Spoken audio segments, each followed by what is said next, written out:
好啦，乡亲啊，继续来看台北有一个苦小姐讲10冬来，耳孔拢听无，佮定定会头晕，走进一间病院拢医袂好，互伊是真绝望。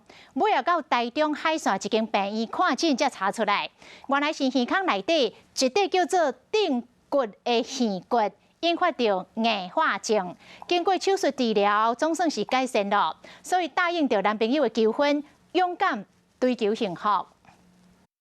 相片内底比一粒美国仔细骨头，就是耳仔内底的靛骨，嘛就是人的身躯顶上细骨头。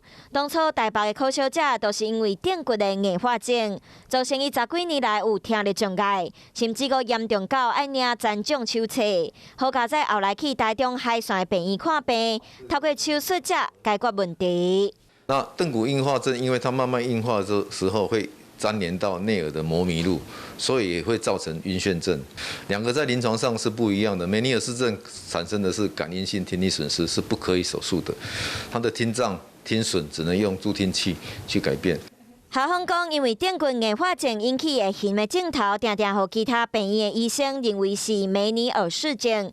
不过无共的是，靛骨硬化症是少数会使透过手术来改善的听力问题。医生透过把人工的靛骨放伫苦小姐的耳仔内底，总算互伊两边的耳仔拢恢复正常的听力。靠这3个听小骨的杠杆原理，把它放大1000倍。那靛骨是里面最重要的，它跟里面相通的。靛骨硬化症大部分是微传性，详细发病原因也唔知影。